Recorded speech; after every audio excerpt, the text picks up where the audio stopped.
l'être humain est un être relationnel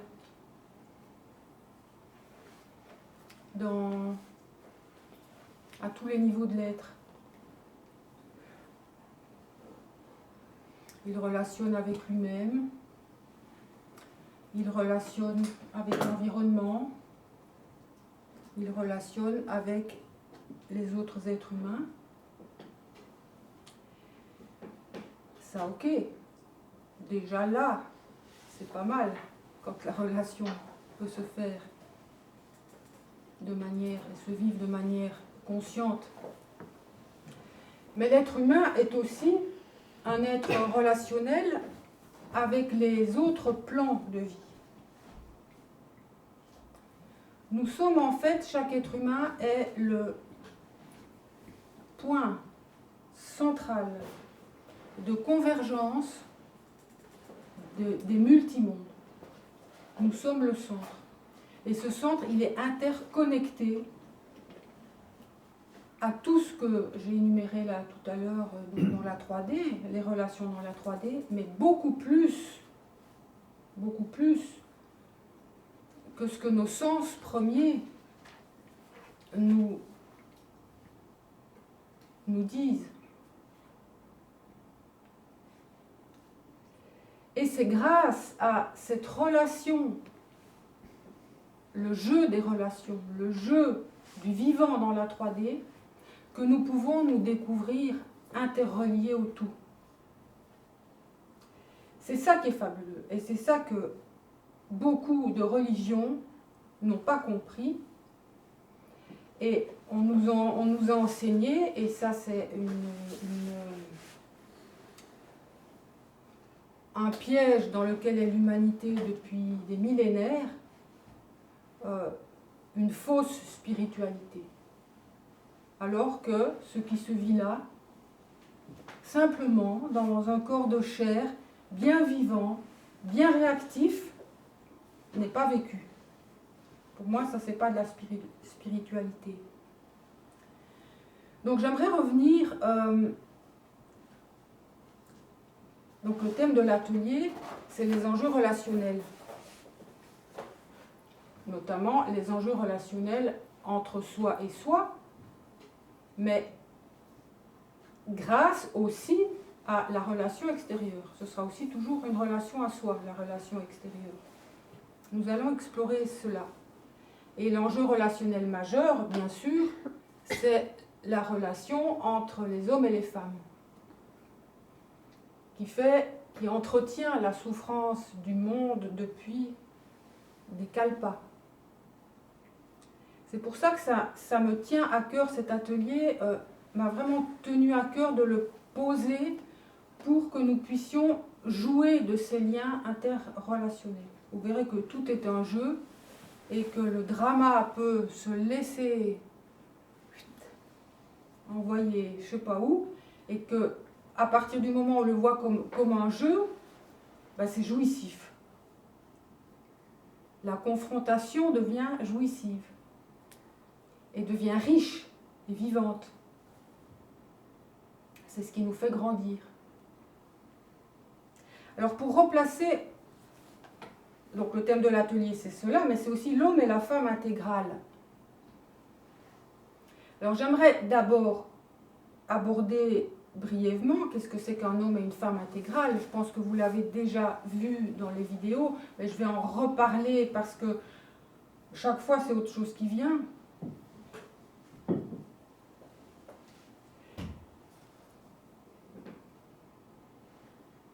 C'est l'homme et la femme qui ont intégré tous les aspects diffractés de son être dans cette dimension. Nous sommes dans une dimension diffractée, nous sommes dans une dimension duelle. Donc d'où l'intérêt du jeu entre les hommes et les femmes, pour se découvrir soi-même. Et pas, comme on entend souvent, deux moitiés dans un couple. Le but de chaque incarnation, ça a toujours été ça, depuis l'origine du monde, le but d'une incarnation, c'est de se découvrir intégral. de se découvrir fusionné avec notre réalité ultime, en sachant que ici c'est une réalité relative. Ça vous parle ces mots-là? Nous sommes dans une... Ça te parle? Oui. Voilà, nous sommes dans une réalité relative qui est le produit de notre conscience. D'où l'intérêt de passer, si vous voulez, je vais le redire ainsi, l'homme et la femme intégrale sont des êtres créateurs, alors qu'un homme et une femme planétaire sont des êtres d'expérience. Et pourquoi j'amène ça? Parce qu'aujourd'hui c'est important, c'est fondamental, parce que vous voyez bien que dans la planète, il y a un collapse gigantesque qui arrive à tout niveau, et on le vit dans nos propres vies. Nous avons devant tout cela une seule chose à vivre, c'est cette intégrité de notre être. Et comprendre comment nous nous perdons dans les enjeux relationnels et les enjeux du monde. Et c'est ça qui fera que la planète va retrouver sa santé. La planète n'est rien d'autre, et le climat n'est rien d'autre que le reflet des âmes humaines. Alors, l'homme et la femme intégrale, c'est comment se servir de la 3D, des relations et des expériences pour se découvrir créateur et créer un monde, le monde que nous souhaitons. Et nous avons chacune cette capacité, à partir du moment où on a vraiment exploré les enjeux relationnels et qu'on n'est plus soumis et qu'on ne subit plus, nous retrouvons la maîtrise créative de notre propre vie. Mais ça commence par là. Avant d'imaginer qu'on va changer le climat, etc., bien sûr, il y a des actes à poser, il y a toujours des actes à poser. Mais ça passera toujours, d'abord, uniquement par sa propre écologie climatique, on va le dire ainsi, intégrale. Alors, il y a un homme intégral, il y a une femme intégrale, et il y a un couple intégral. Qu'est-ce que le couple ?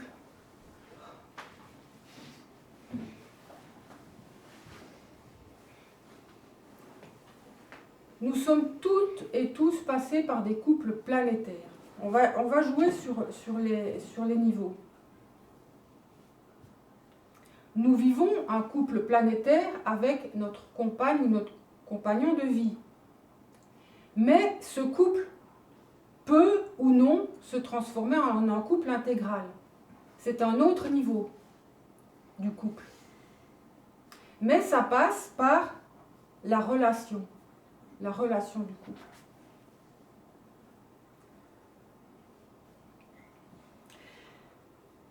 Tout ça, que ce soit l'homme intégral, la femme intégrale ou le couple intégral, donc vous voyez, je parle déjà de 3 entités totalement différentes.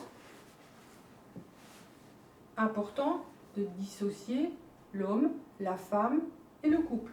Nous avons 3 entités différentes.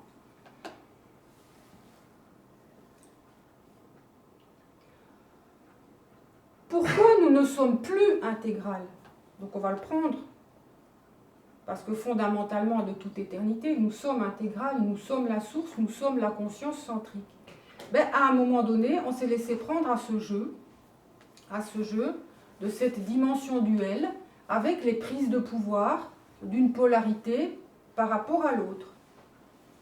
Le plus, le moins, l'homme, la femme, le haut, le bas, qui fait que a pu se tisser ce qu'on appelle, ce que j'ai appelé, ce que d'autres appellent, les mondes de l'astral. Est-ce que pour tout le monde c'est clair ce que c'est que l'astral? Je vais quand même y revenir brièvement. Ce sont les mondes de la mémoire, les mondes des habitudes, les mondes des prises de pouvoir, les mondes du psychisme, des pensées, de tout ce qui nous brouille notre plein potentiel. Et donc ce genre d'atelier, moi vraiment mon souhait, c'est de voir ce qui empêche cette intégrité. Comment chacun, chacune, et dans le couple, et dans nos relations, nous continuons à jouer le disque, le même disque de souffrance, le même disque de la famille, le même disque des contraintes, des injonctions de la société, des injonctions de la famille, des injonctions du travail, de toutes les injonctions. Mais quand on regarde, ça vous parle ce mot, les injonctions? C'est tout ce qui nous est balancé comme des certitudes, tout le temps, tout le temps, tout le temps. Et qui fait que nous ne savons pas qui nous sommes. Nous sommes un treillis d'habitudes. Et ça, c'est l'âme. L'âme est une mémoire, un tas de mémoires, un tas de treillis d'habitudes.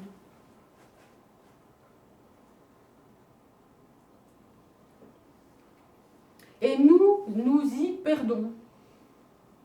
Donc c'est le moment ou jamais d'entrer dans ce processus de traquer, vraiment, j'aime ce mot, de traquer constamment dans la journée, et c'est super en couple, parce qu'on se renvoie, il y a des transferts, c'est génial, on va voir tout ce qui se joue là-dedans, parce que l'autre, en fait, c'est que le transfert de ce qu'on a dedans. Comment, grâce à ça, nous pouvons arrêter de continuer à jouer le disque des habitudes.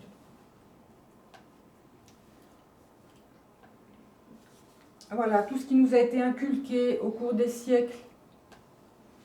Et comment donc détecter, et ça, non seulement c'est le détecter, mais c'est pouvoir poser des actes. À partir du moment où vous détectez quelque chose, que vous voyez que c'est dévié, que c'est pas vous, que ça bloque l'énergie en vous, on n'est que des blocages d'énergie en fait.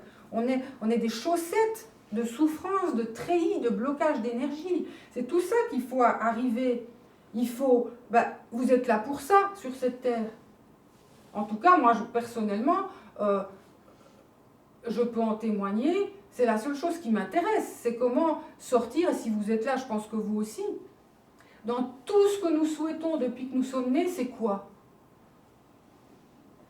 C'est uniquement la joie jouissive d'être créatif, d'être extatique et de le manifester. Le monde serait vraiment différent si c'est à partir du vécu, à partir des sens, à partir d'une capacité tantrique, de spontanéité, d'interaction avec la vie, avec le vivant, avec les relations, et d'en rire, de créer, c'est de ça dont nous souffrons, dont chaque être humain souffre, c'est de ne pas pouvoir exprimer et manifester concrètement son potentiel de joie. Où que vous soyez, il n'y a pas besoin de conditions extérieures pour cela. Parce que si on attend que les conditions extérieures soient réunies pour être joyeuse, on peut attendre longtemps et on va revenir et revenir. Mais lorsque vous verrez, vous aurez compris par un déclic intérieur, par un sursaut de conscience, grâce à un corps de plus en plus vivant, que c'est à chaque instant, dans votre relation comme elle est, dans votre travail comme il est, sans vouloir changer sous prétexte que ça ne me va pas, j'envoie tout aux orties. Non, surtout pas. C'est se saisir de ce qui est, comme moyen habile pour se découvrir libre, plus large que ça, plus grand que ça. Et c'est magique parce que ça transforme les autres autour de nous, ça transforme nos circonstances de vie, et après il n'y a plus qu'à choisir ce qu'on veut, parce que ça part du centre de la conscience centrique.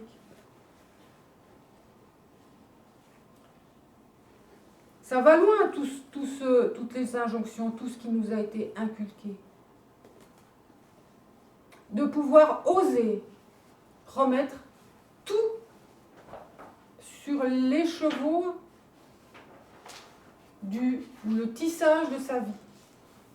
Tout. Ne rien prendre comme un acquis ou comme une croyance. Parce qu'à un moment donné,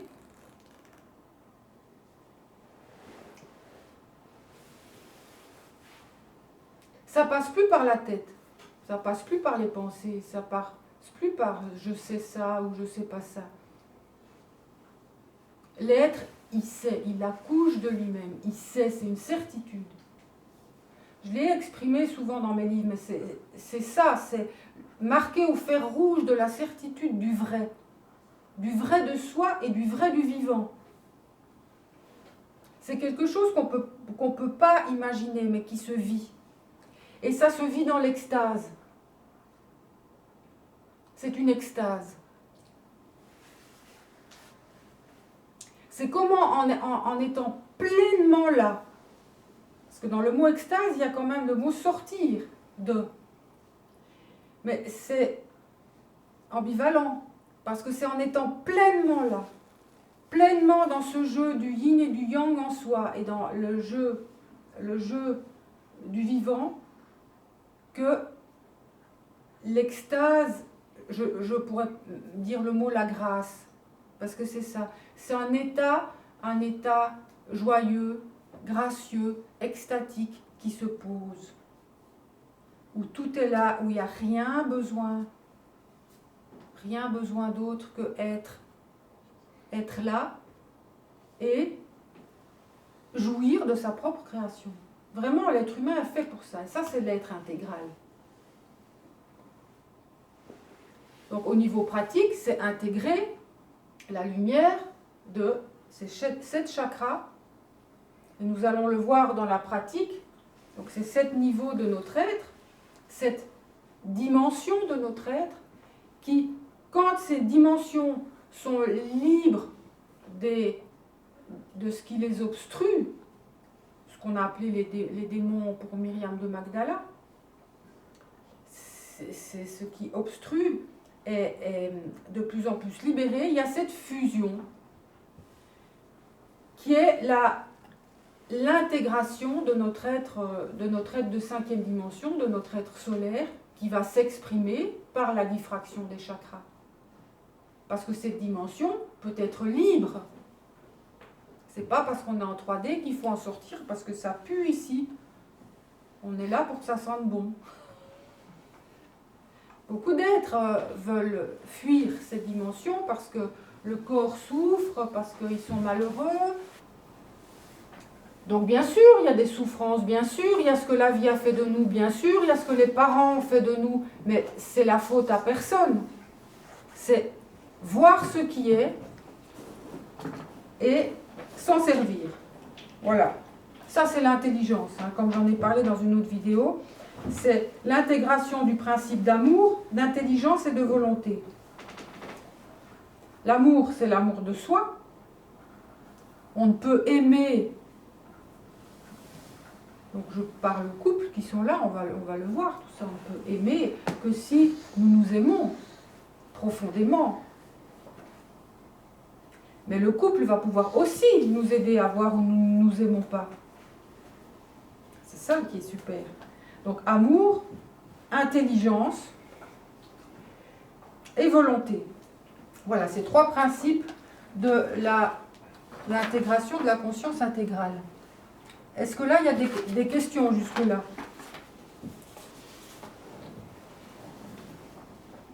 Quand tu parles d'intelligence, c'est quel genre d'intelligence? C'est avec un grand I. C'est savoir se servir, si tu veux, c'est pas l'intelligence mathématique. C'est une intelligence de l'au-delà de ces 3D, c'est l'esprit. C'est l'intelligence de l'esprit. Mais ça encore, ce serait des mots. Alors comment est-ce que je vais essayer de le dire plus concret? C'est une intuition d'une intelligence, que tu es intelligence. Et que cette intelligence source Et nous allons nous mettre dans les conditions pour que cette intelligence source utilise notre propre intelligence source, utilise notre propre canal pour se manifester.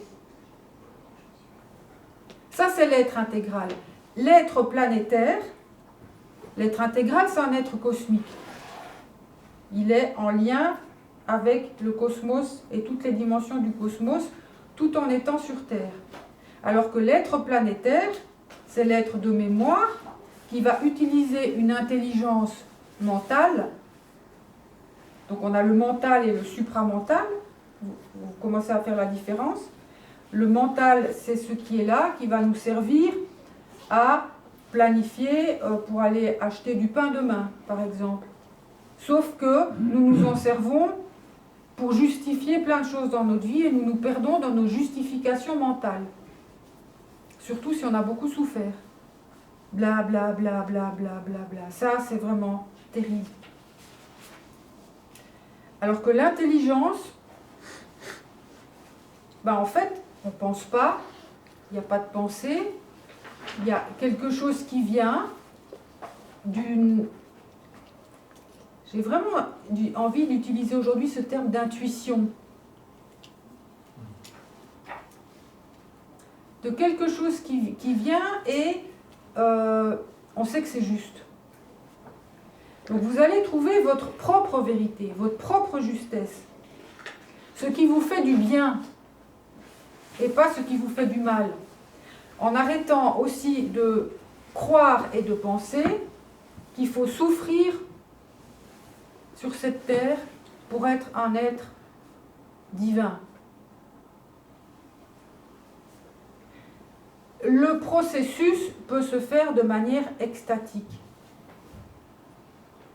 de manière jouissive, ce qui ne veut pas dire qu'il n'y aura pas de confrontation avec soi-même. Parce que quand l'énergie, donc si je reprends l'être planétaire, nous sommes nés avec des blocages énergétiques, tout le monde sur cette planète est né avec des blocages énergétiques, de par la grossesse, de par les accouchements, de par notre vécu psycho-énergétique et psychogénéalogique. Donc l'énergie qui est coupée dans ces 7 niveaux reichiens du corps.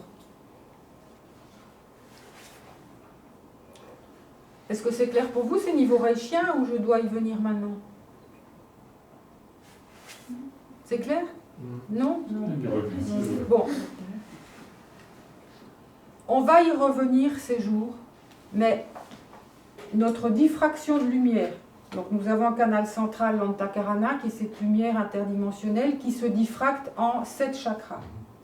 À chaque niveau correspond un état, je dirais, psycho-énergétique.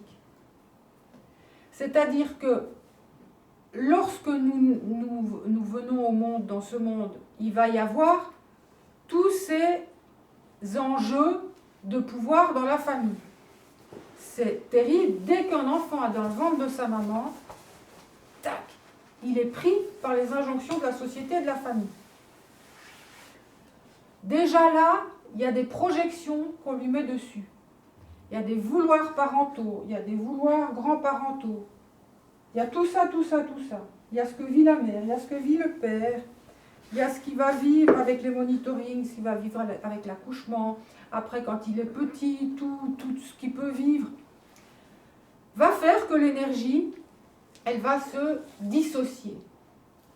Au lieu de rester pleinement extatique et orgastique après un accouchement qui est censé être orgastique et extatique, et donner un enfant qui est vivant et extatique et orgastique, c'est l'état d'un enfant qui naît dans des conditions optimales. Mais c'est très rare.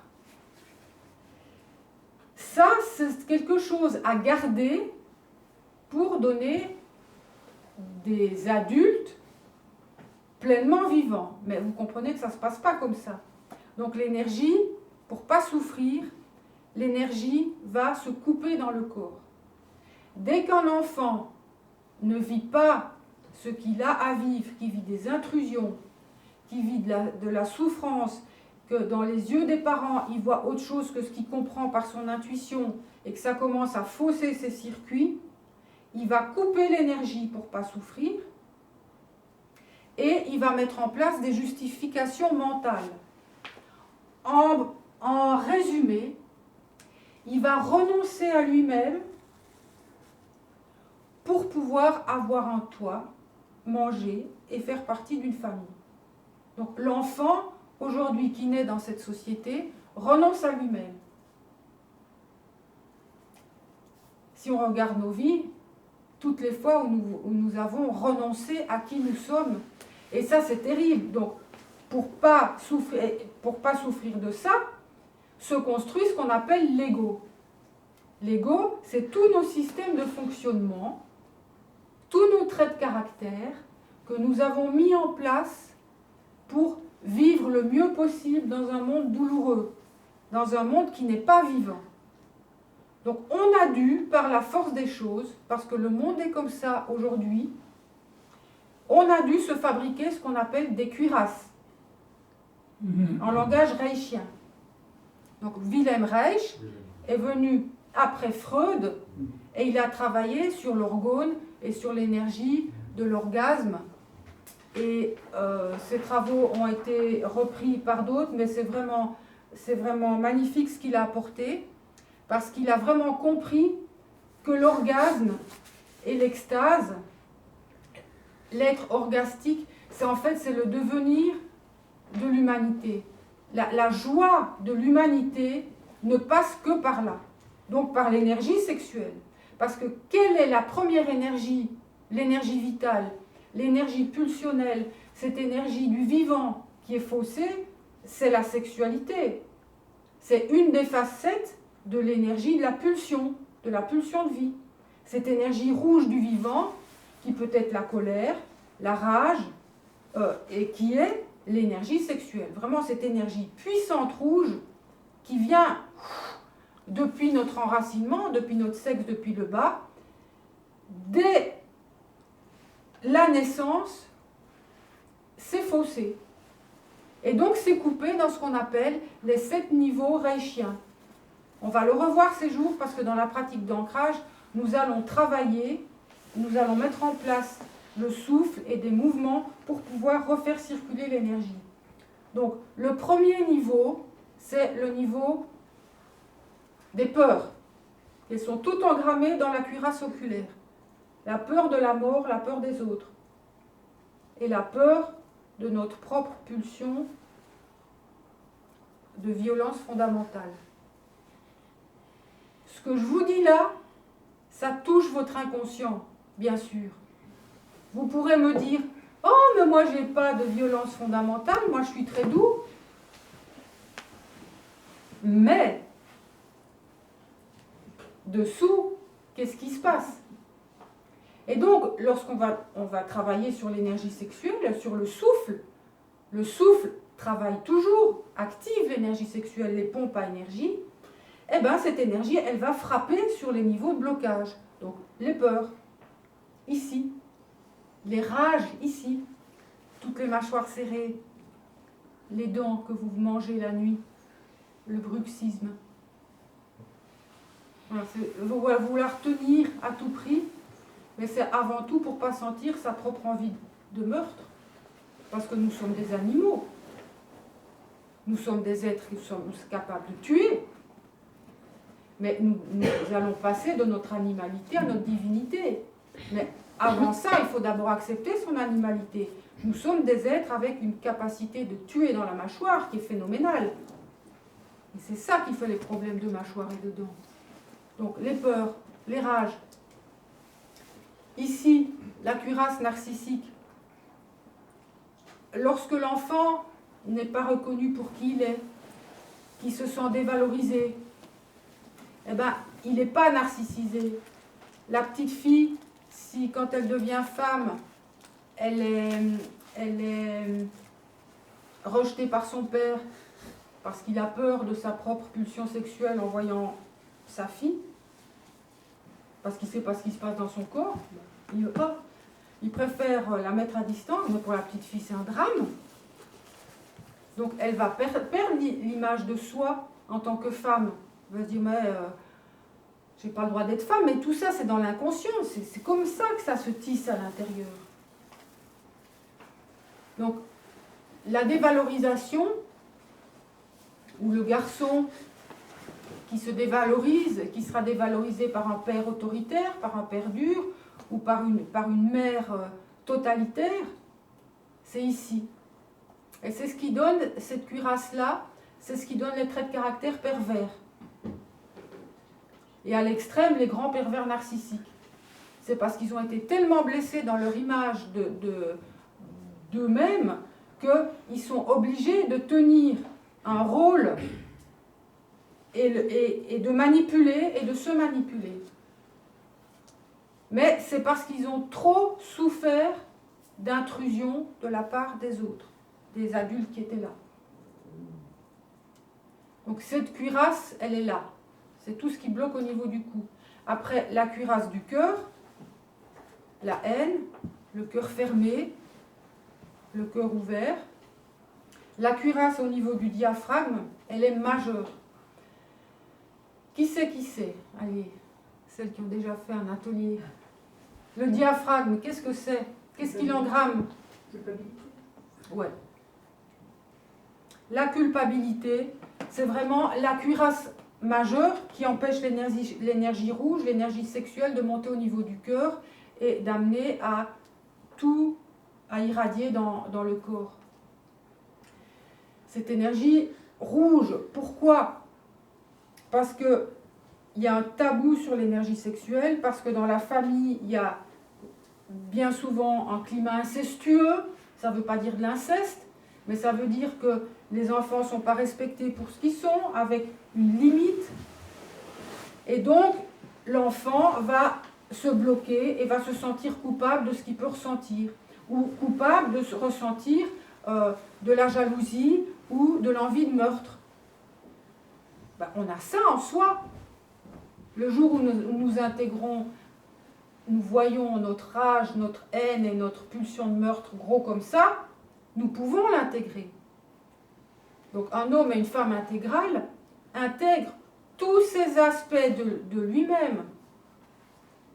Et vous voyez comment ça correspond à la diffraction des 7 énergies.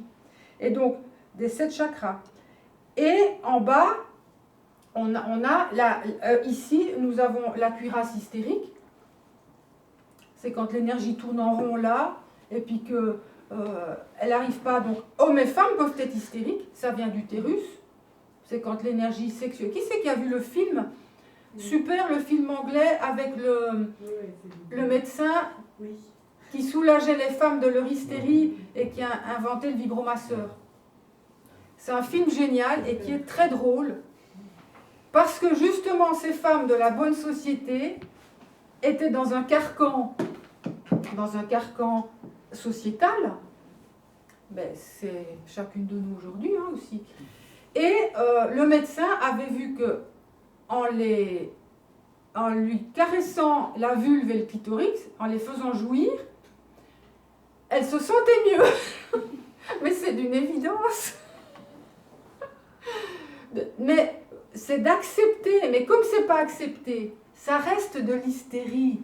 Il peut y avoir des hommes et des femmes hystériques. Il n'y a pas que les femmes qui sont hystériques. C'est un trait de caractère. C'est l'énergie qui reste là et qui n'arrive pas à monter au niveau du cœur parce qu'il y a des culpabilités qui bloquent le diaphragme, qui devient tendu comme un lézard ou alors trop mou. D'où la pratique du souffle. Et donc pour les femmes, la pratique de l'œuf de Yoni qui va permettre d'amener cette énergie du bas, la sensation du sexe, en haut. Donc les hommes, ils peuvent aussi avoir une pratique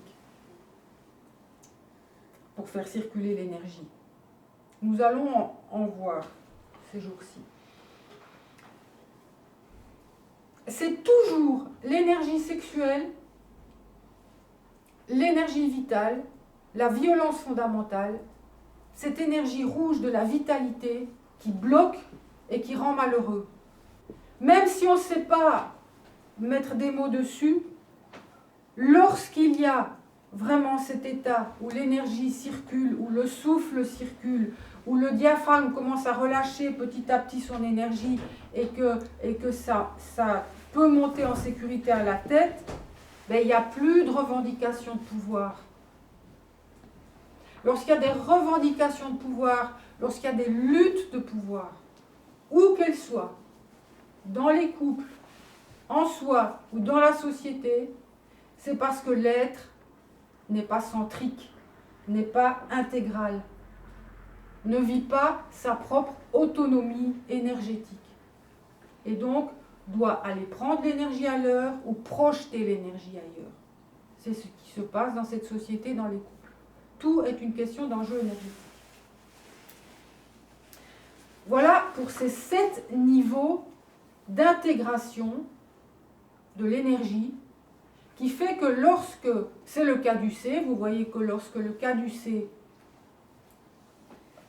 pulse, comme ça, ces deux courants, Ida, Ingala, qui crée un champ scalaire interdimensionnel, le canal central de l'Antakarana. Cette lumière-là va éclairer notre glande pinéale, pituitaire, les fluides de notre corps vont commencer à sécréter. Nous sommes des êtres fluidiques. Et donc, c'est ça qui fait que il y a la glande pinéale, la glande pituitaire, qui peuvent s'ouvrir, accueillir cet état de grâce, de l'extase. Mais ça ne se vit pas spécialement dans une relation sexuelle, sensuelle.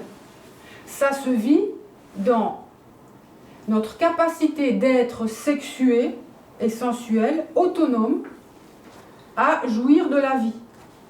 Mais pour ça, l'énergie doit circuler. Donc, l'être intégral, le processus de fusion, ça va être de dégager ce qui encombre, de transmuter en nous ce qui encombre. Et pour ça, la sexualité est la voie royale. La sexualité entre un homme et une femme, parce qu'il y a ces deux polarités. Moi, c'est cette sexualité-là que j'explore. Donc, il y en a qui explorent d'autres sexualités, mais je ne peux pas vous en parler parce que je ne l'explore pas. Et de voir ce qui se joue dans la relation et ce qui se joue dans la relation sexuelle, ça se joue en gros ce qui se joue dans la relation dans tous les jours. On ne peut pas dissocier les deux. Donc tout ça, bien sûr, c'est une immense perte d'énergie. Parce que quand nous luttons contre toutes ces parties de nous qui sont encapsulées, cachées, et pour surtout pas voir cette énergie qui bouillonne, et puis qu'on n'ose pas faire venir parce que nous avons peur de notre pulsion de meurtre, de qu'est-ce que ça fait si ma colère vient, qu'est-ce que ça fait si ma haine vient, mais qu'est-ce que ça fait si mon orgasme vient, parce que c'est la même chose, c'est des aspects de l'énergie. Pour pouvoir vivre un orgasme extatique ou une attitude orgastique extatique, obligatoirement, et c'est là où je voulais en revenir par rapport à la confrontation, j'ai vraiment envie de changer, j'ai plus envie de mettre le mot souffrance, je vais mettre le mot confrontation. Parce que ça va nous confronter à des aspects de nous dont nous n'avons pas l'habitude. Eh ben, chouette. Parce que c'est vraiment ça le chemin. C'est voir qu'est-ce qui émerge de soi et dont on n'a pas l'habitude. Et c'est confrontant parce que on peut se découvrir haineux, on peut se découvrir jaloux, alors qu'on a refoulé tout ça. On peut se découvrir épouvantable, on peut se découvrir pleinement jouissif, et tout vient en même temps. Des fois, on n'arrive même pas à dissocier. Mais c'est à ce moment-là que l'énergie vitale commence à circuler. Donc vous comprenez maintenant que tout ce qui bloque, tout ce qui fait la souffrance dans nos corps, nous pouvons, grâce à l'énergie sexuelle, grâce au souffle, mais que nous soyons en couple ou pas, c'est l'énergie sexuelle. Il faut oser mettre les mots sur ce qui est.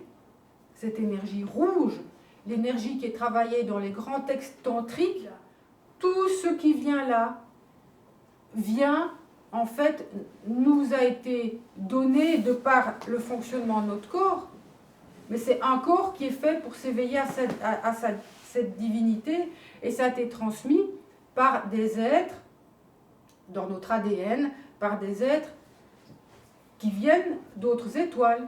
Nous sommes des êtres cosmiques et nous l'avons dans notre ADN. Nous ne sommes pas faits pour vivre constamment des incarnations sur Terre, mais pour se servir de l'incarnation, pour se découvrir à l'instant présent, vivant tous les temps et toutes les dimensions en même temps. Voilà, c'est à ça que je voulais venir. Ça aussi, c'est bien de le comprendre, parce que c'est en le comprenant, en le dessinant dans votre schéma corporel et dans votre schéma mental, c'est qu'à chaque instant, vous êtes connecté à tout ça, à tout ce dont je parle, à toutes vos dimensions cosmiques, à toutes vos incarnations sur Terre. Le temps est une illusion, le passé et le futur. Et c'est grâce à ça, grâce à l'énergie sexuelle, grâce au moment présent, grâce au souffle, grâce au fait que le temps est une illusion et que tout se vit en un instant, toutes nos incarnations sont là en même temps, et grâce à notre conscience centrique qui crée tout ça, que nous débarrassons, nous transmutons les encombrements de l'astral. Tout ce qui fait que il y a des paquets d'énergie qui se servent de nous, écoutez bien ça, c'est majeur, des paquets d'énergie qui se servent de nous pour assouvir leur propre pouvoir et leurs propres besoins. Plus jamais ça. Nous ne sommes pas destinés à être donnés en pâture à quiconque sur cette planète et à quiconque dans les mondes de l'astral. Mais malheureusement, tant qu'on n'a pas conscience de ça, nous sommes utilisés, nous sommes soumis, et nous rejouons les mêmes choses et nous les retransmettons à nos enfants.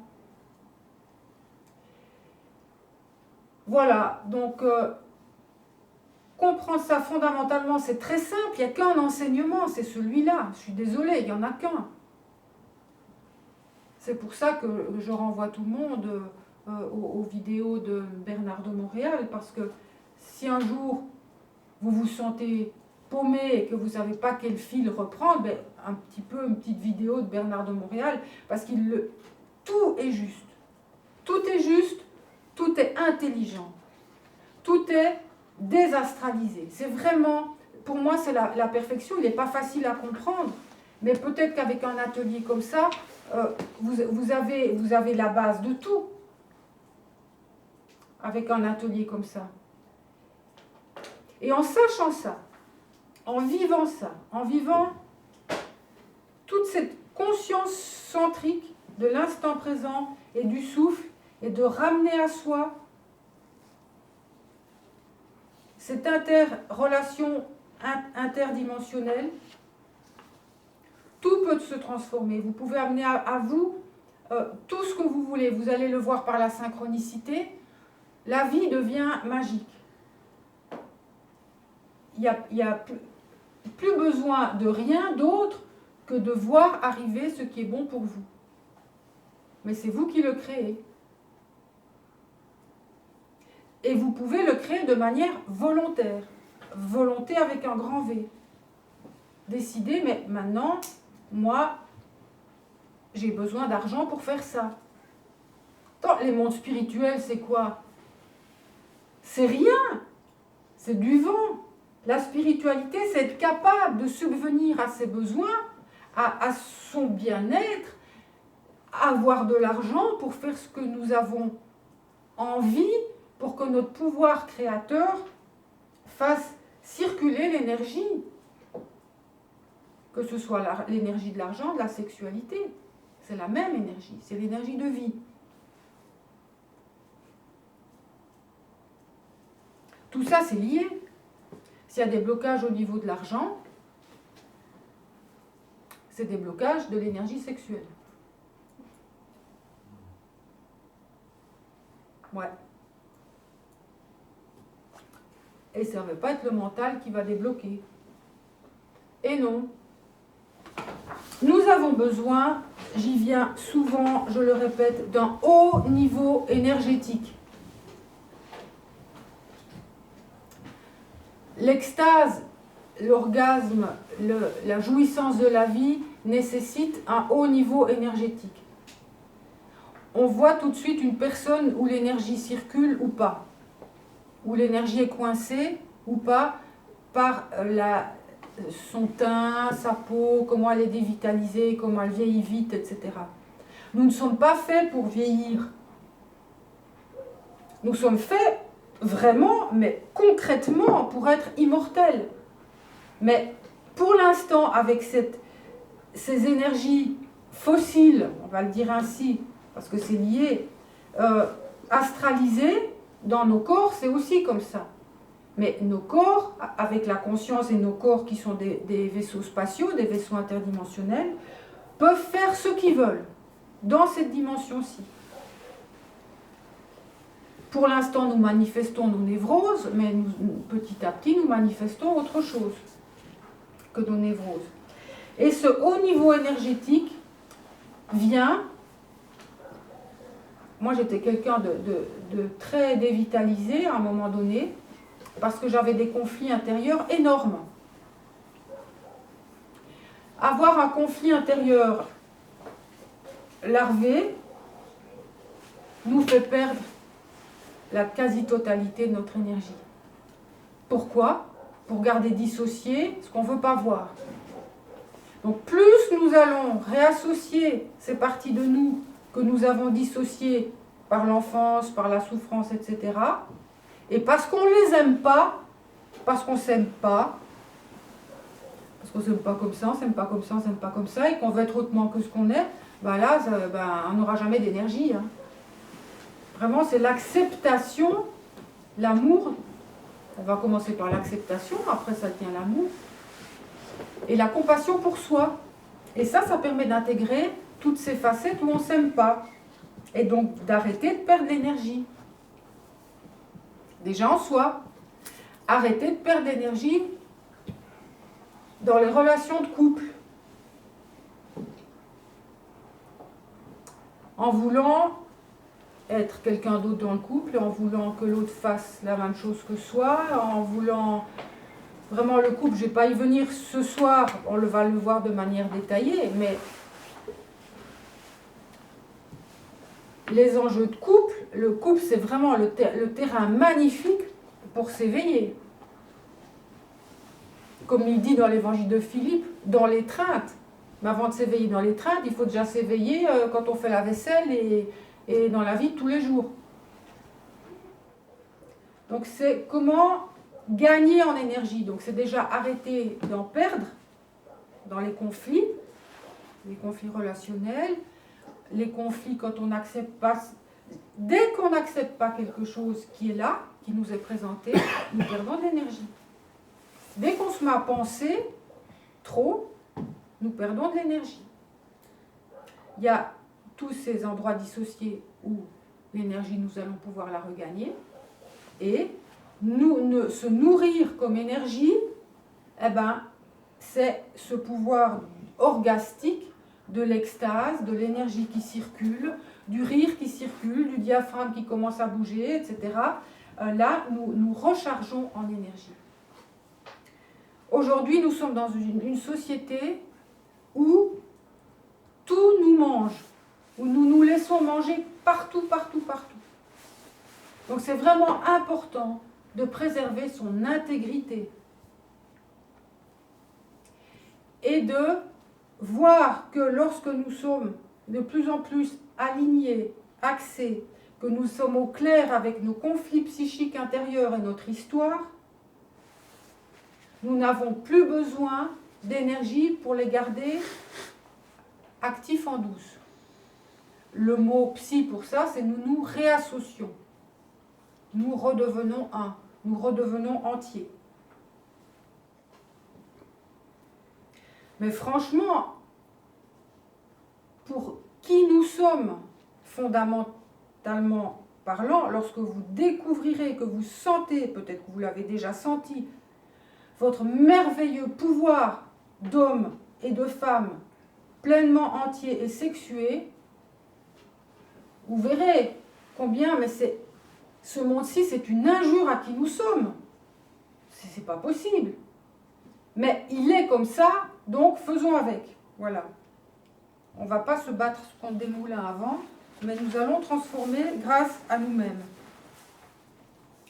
Qu'est-ce que c'est que l'âme sœur? Vous avez une idée? Il y a des âmes sœurs. Il y a des couples qui se retrouvent parce qu'ils ont eu des histoires, on va dire, karmiques, parce qu'ils se connaissent en tant qu'âme, en tant que mémoire. Donc, le fantasme de l'âme sœur, pour moi c'est un fantasme complètement astralisé. J'ai envie vraiment de démonter là tout ce qui est dit sur le couple et sur la sexualité du couple ces jours-ci.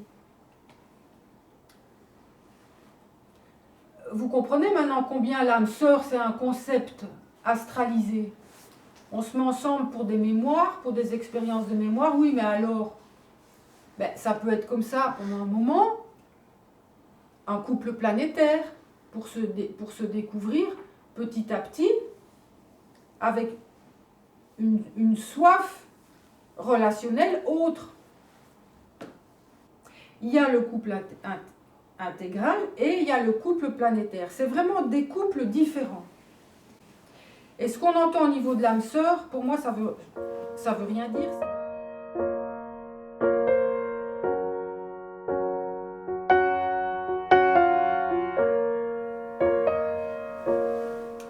C'est des fantasmes. Il y a la réalité et la vérité, votre vérité de ce que vous vivez tous les jours. Il n'y a que ça qui compte. Il y a votre sensation, est-ce que moi je m'épanouis dans ce couple comme il est, dans mon corps comme il est? Qu'est-ce que j'ai envie de transformer?